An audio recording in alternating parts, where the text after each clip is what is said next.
Welcome to Brain Power with Dr. Echo, where each week we discuss how your family can boost brain health by addressing mind, body, emotional, and environmental health. And now here's the episode. So hello, Glow family. Thank you and welcome to another episode of Brain Power with Dr. Echo. I have some amazing guests for us today. The Passionista sisters, Nancy and Amy Harrington.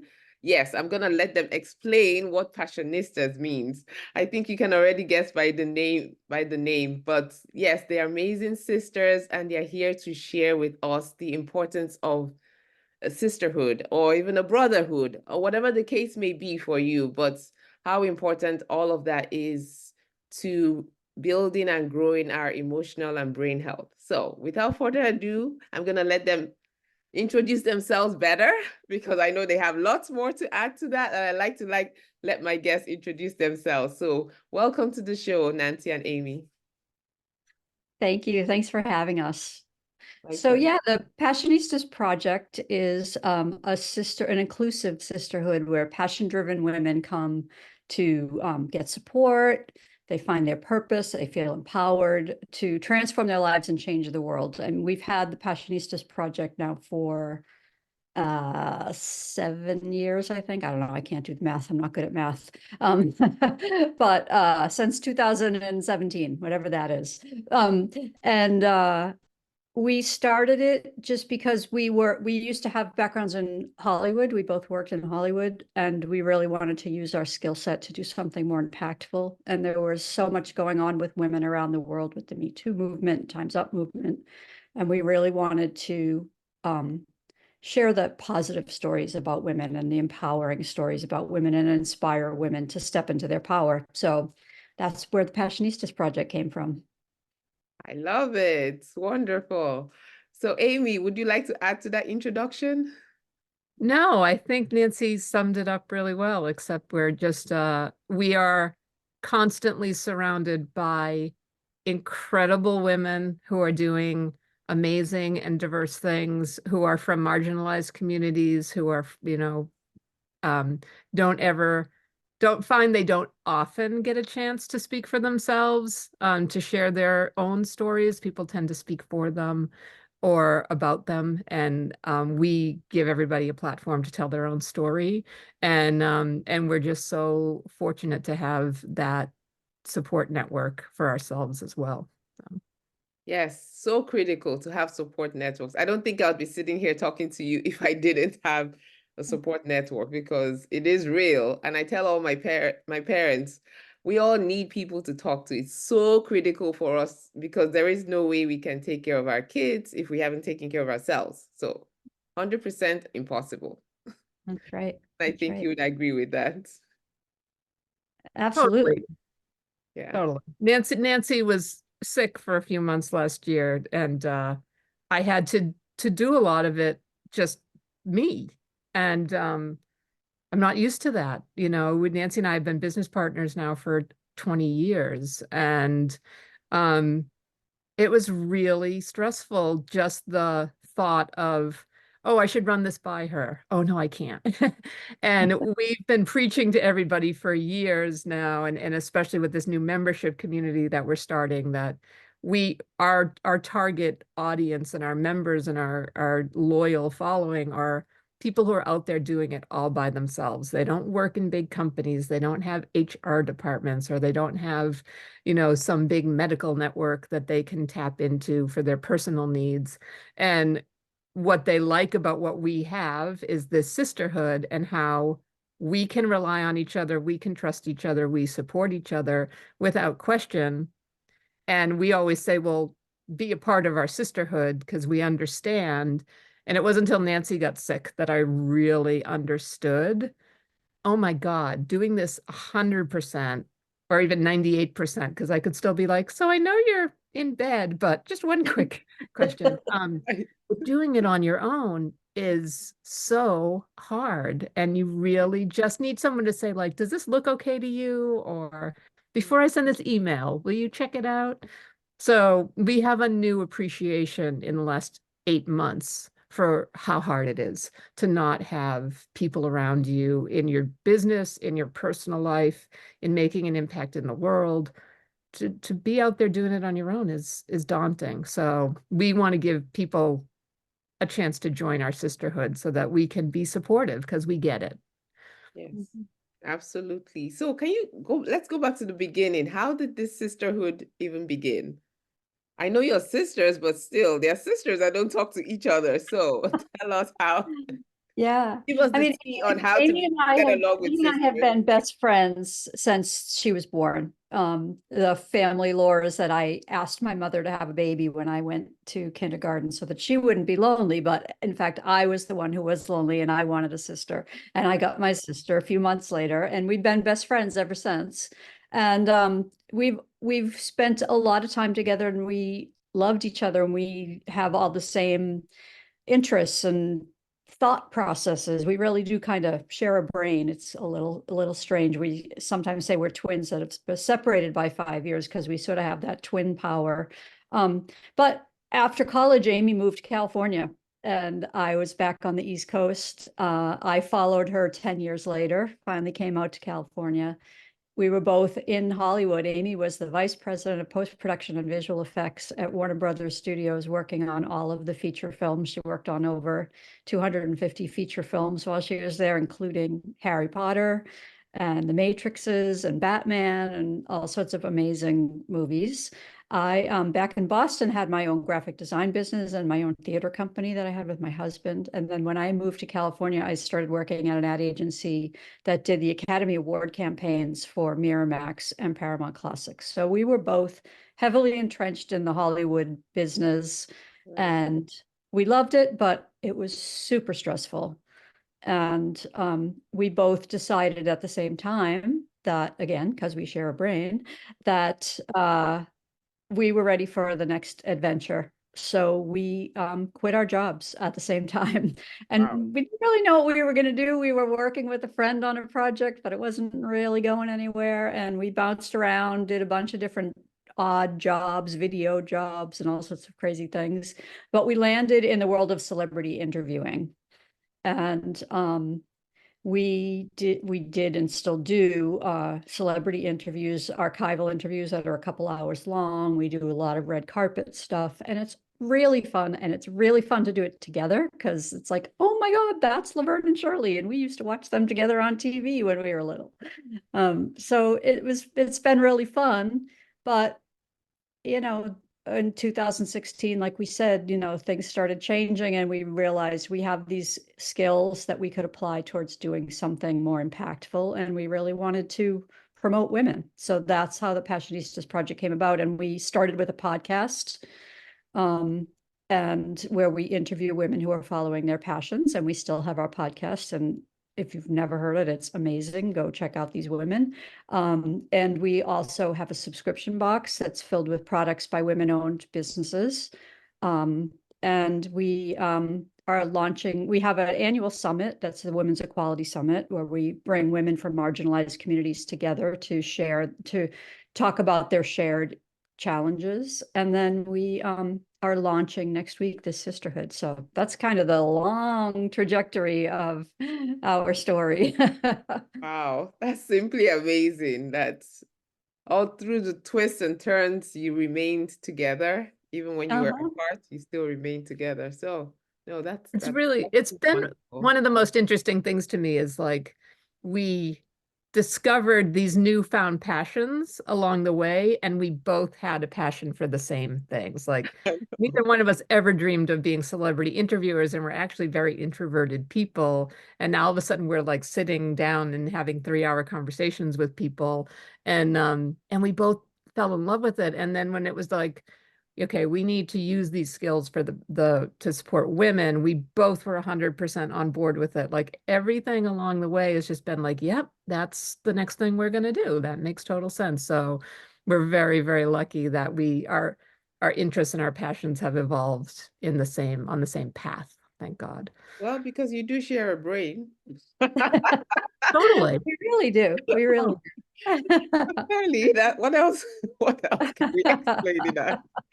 right? So yes, I agree. I agree to your statement that you do share a brain. You can see it while we're sitting here. We I can like, see it. You look so alike too, and yes, Yeah. that's wonderful. So, what are the ways that you found that helping women find their voice like helps them grow as people, as women? Like, yeah. Mhm. So, what are the ways you found that that's helped with what you're doing?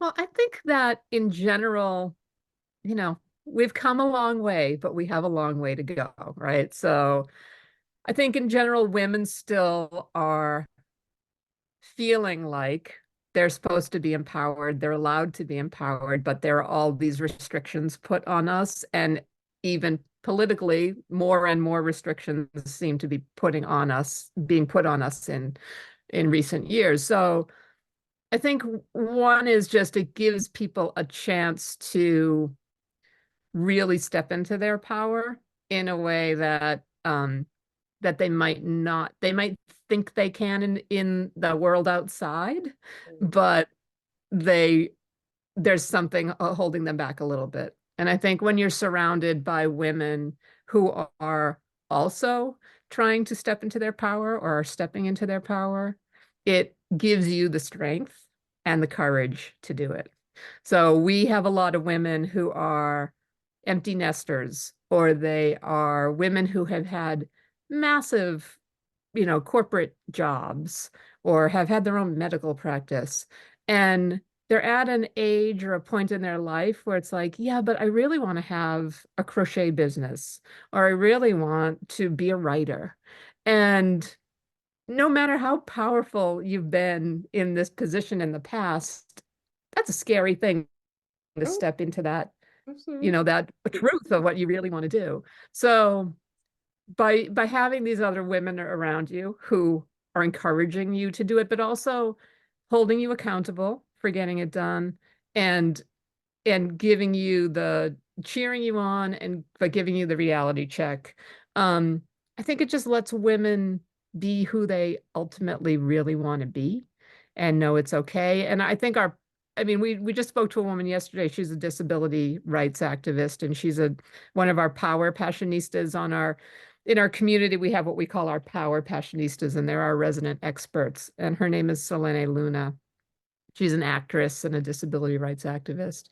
And she was saying what she appreciates about being a part of this is just the inspiration, just like every event we've done that she's been a part of. She says she walks away from it feeling inspired by what she's heard the other women say. And there's a lot to be said just from, it's that if you see it, you can be it thing, Mm, So if you see yeah. a woman with a disability getting up and talking about how she's overcome all of the challenges society keeps throwing in her path to become an actress or a comedian or whatever that the journey is, I think it just helps other women realize they can do it too. So that's what the sisterhood brings out. Yes, that is so, so, so, so important. Yeah. I mean, I have my own brain story, which is why I talk about the brain. Short story was I was told I could not go to medical school because I was in two car accidents back to back.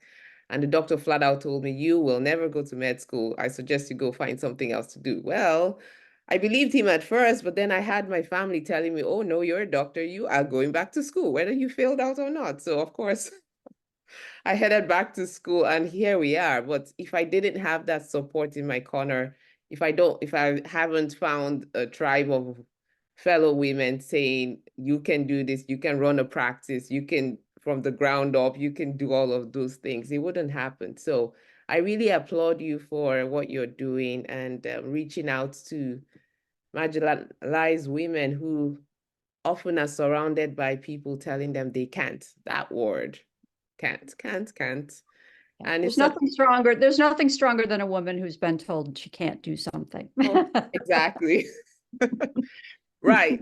Because that's exactly what she's going to do. Mhm. Yes. And yeah, so that's so wonderful. So in what ways do you encourage women like to build resilience? I appreciate the community, but I'm sure that there are things that you tell them that help them build up that power inside of themselves to know, yes, I can do it, even though I feel the fear. How can I overcome the fear and still do it? Right. Yeah, we have a lot of great women in our community that talk about building confidence and stepping into your fear. And yeah, I think that's the biggest thing. And again, it's, you know, you just need somebody, like whether it's your parents or your sister or somebody, like, I think you need to have somebody cheering you on. You know, you need to have the cheerleader. So I think the biggest thing is to find your cheerleader, you know, find somebody who's going to be honest, give their feedback, but just not let you stop, not let you give up on your dream or your passion or, you know, your drive. So I think to me, that's the biggest thing. I don't know. What do you think, Aim? I mean, I think if you're looking within, one of our power passionistas is a woman named Lauren Best, who is a hypnotherapist. And but she's been talking a lot lately about letting go of perfectionism, because I think that's another big thing that women have been told. You know, to get to that one seat at the table, you have to be 100 times better than everybody else. So you can't make a single mistake and you can't let them see you sweat, you know? So we've been having a lot of conversations lately with Lauren and Julie DeLuca Collins, who's another one of our power passionistas, and just a lot of other women about the fact that just do it. Don't wait till it's perfect. Move forward. And it's never gonna be perfect. I Ever. mean, the only person that's really looking for that perfectionism is you. Yep. And nobody else knows what perfect means. Exactly. Right? You have this image of perfect in your head, and it's like, if I said to Nancy, "Oh, that's not perfect," she'd be like, "Why? It looks great." You know, I'm constantly doing that. Like, this is crooked, and she's like, "Okay." You gotta let go. Like, just Right. what you are so much more than good enough. You're amazing. Right. Let go of the perfectionism and do it. You can fix any mistakes along the way. You know, just you gotta find it in yourself to let go of all that pressure. Yes, you're absolutely right, because nobody else can actually do that. Right. And it's actually like starting to believe that we actually have value. I think a lot of the issues comes from when we think, because of what we've been told, or even as a side effect of what we've been told, we come up with the idea in our heads that we're not enough and we are not weak, we are incapable and all of that. And it does take some doing to change your thoughts, but it's possible. It's possible to change the thoughts that you're thinking about yourself, because I think ultimately that affects the steps that you take, right? And your Definitely. your ability to move forward. So Yeah, Absolutely. 100% agree. As a medical professional, do you have this, are you aware of the steps, the thoughts you need to tell yourself to get out of that negative space? yes, I am. So I definitely, oh yeah, I have them all day long. But yes, it's about questioning the thoughts, right? So if a thought comes in your head, is asking, is that true? And then the answer may be yes or no. And you ask yourself again, is that really true? And the fact that you just paused by asking, you pause that thought by asking the question already pauses the thought in its steps, in its tracks, right? And then your brain has a chance to like recalibrate itself, because now you're questioning your brain versus just letting your brain like take over. I like to remind people we are still in control of our brains and we still can override thoughts. So that's what I found that's helpful. And when I teach that to parents or whoever I'm talking to, or even the kids I take care of, I'm like, let's question your thoughts. Is that really true? And then if it's not true, then what's the truth? Then we tell ourselves the truth. And then we go take the corresponding action, because I found that helps. Is that what you used to? That's Right. great. It's Yeah. perfect. Yeah. I just That always makes- love to hear what other people have to say about it, because it's so Okay. helpful to everyone. We all have those negative thoughts, right? Yes. And so It what do you reminds me, it's do? a slightly different topic, but it reminds me of this. I heard this monk speak one time, and he was talking about monkey brain, and Yeah. that, which I have a lot. Like, I get 5 years ahead. It's like, no, wait, what's happening right now? And his thing was, when your monkey brain starts to spin out of control, give your monkey something else to do. So say to your monkey, like, okay, monkey, let's focus on what are you going to wear tomorrow? Because it always happens in the middle of the night, right? So I always think that, like, that's my little, it's a similar thing. Like, okay, I'm spinning out of control on this, like, why I focused on this crazy thought. And it's like, give your monkey something else to do. And it just, helps you refocus on the task at hand or the reality of your situation. Yes. Oh, I love that. The monkey. I think kids will like that when I tell them that. So I'm gonna borrow that. Kids will. The monkey, tell your monkey. Oh goodness, that's funny. So Nancy, what do you use to counteract your negative thoughts? It's funny. Amy taught me the monkey thing, and I definitely do the monkey thing. If I'm lying in bed, spinning out, I'll find myself lying in bed trying to go to sleep and feeling anxious. It's like I'm in the safety of my own bedroom. Everything's calm. Why am I anxious? Right. I do that thing like, okay, it's process what I'm really anxious about. But yeah, I tell the monkey, like, think about something else, that you can't solve this problem right now. Yep. It's And 3 o'clock in the morning. I need to go to bed. Yeah. Yeah, no. Yeah. Have you found that I saw that you have your success journal. So can you talk about the importance of journaling? Because that's a really important yeah. thing to helping Absolutely. women. Yeah. Yeah, I mean, I think it's just such the best way to get the thoughts out of your head, and to write them down.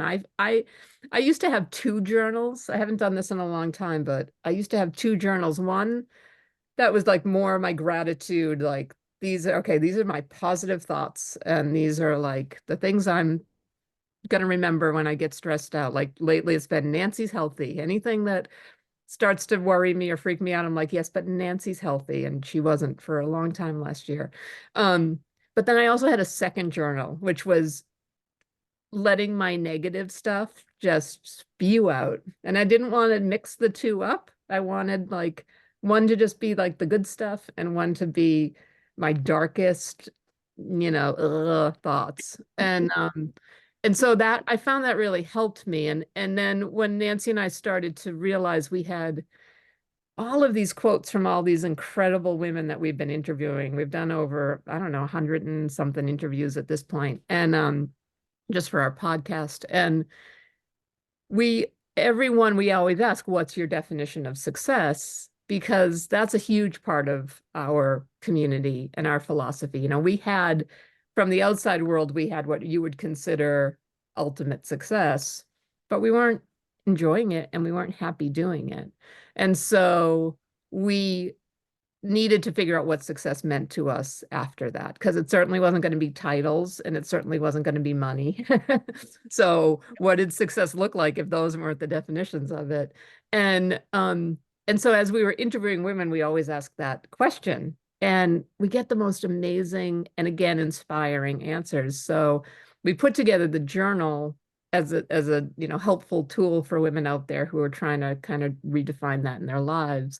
And I've gone through it. I've actually, we wrote it and we pulled it all together, but I've actually gone through it now and I've started doing it. And it just shifts your perspective when you hear someone else say success is feeling satisfied at the end of the day. It's like, yeah, okay, I I do feel that. Or who are the women in your life that are your support network? And you make that list and you see who's there on your side cheering you on. It's like, it just totally, again, shifts your perspective and gets those negative thoughts in check. Yeah, the And way the journal is set up, it's a 52-week journal. I mean, you can do it quicker than that, but if you want, you do one a week. There's a quote from somebody that we've interviewed on our podcast, and next to it there's a prompt. And so sometimes it's make a list, or make a playlist of songs, and have a dance party, or do a collage of something. So it's a fun journal, and it really, like Amy says, it really gets your thought process, like it shifts your thought process a little bit. And yeah, and we hope that we can help women define success on their own terms, because success isn't just money or a title. those two things can disappear really fast. Oh, And Yeah. then what? Right? Then Right. that brings you to who am I and what's my identity and where do I fit in this world? And those Yeah. age-old questions we ask. But I wanted to go back to something about your journal, because when your thoughts shift, once it shifts your perspective, then that shifts you into gratitude, which of course will help your newfound thoughts like keep going, right? And so you're less likely, or even when you fall back into the negative thoughts or you have them, then you're more hopefully will remember the things you're grateful for and the things that have happened and the success you've defined for yourself. And then you'll be more likely to move forward, right? So it's like stepwise, right? So it helps you. totally. Yeah, Yeah. that's wonderful. So yeah, do you have any last minute tips that you would like to share with our parents? Tips about how they can implement this in their own lives. We've touched a few different things, but your last takeaways would be great. Yeah, I mean, it's interesting that speaking to parents, because we were talking to someone recently and we were saying, this is all the real genesis of this, if you really want to dig deep into it, is the principles our mother taught us. Our mother was amazing, and she passed away when we were in our 20s and 30s, and which was a long time ago. And she taught us the importance of the fact that your brother and your sisters are always your best friends. They're always there for you. They are, no matter what happens in life, you can have your little squabbles over who gets to put what on the TV or whatever, but at the end of the day, they're there for you. And we realized probably 6 months ago as we were working on this, like, this is really for our mother and the really important guidance and basic principles of love and kindness that she instilled in us. And so I think as parents, not only for your children, but for yourself and each other, it's like, don't forget those Betty principles, like cut yourself some slack, give yourself a little bit of love when you're having a hard day. Remember that you're always there for yourself, and then, spread that with the other people in your life. Mhm. Yes. Yeah. I can't say it any better than that. That was beautiful. Yes, I agree. definitely. Wow. Yeah. Yes, it sounds like back to basics. Love, kindness, Yeah. grace for yourself, because again, nobody's perfect. Nobody has arrived. You never quite arrive, I don't think. But that's Yeah, the fun. It's the journey that is, right. it is the fun part. Like, we the other day had a realization, like, oh my God, like this weird thing that we spent a year doing in our lives that seemed completely disconnected. We were like, oh my God, this is why we did that thing for a year, because now we're doing this and it makes sense. So you got to enjoy the journey. Yes, It's not easy every day, but right. that is the fun part. Yeah. Wonderful. But when you do it in sisterhood, it makes all the difference. It's even better. Yeah. Yes. So tell our listeners where they can find out about your podcast, about your sisterhood that's launching, about the Success Journal. Yeah. The best way to find us is go to thepassionistasproject.com. All of our social is there. The book is there. The sisterhood links are there. And you can always email us and DM us on social media. We're open books and we're ready to answer any questions you have and give you some support. Yes, wonderful. Thank you so much, ladies, for coming on. I'm sure I got some wonderful things out of this, and I'm sure you did too. So please leave us your thoughts, questions, reviews. We appreciate it all and look forward to talking with you on the next episode. So thank you. Thanks for having us. Thanks for having us.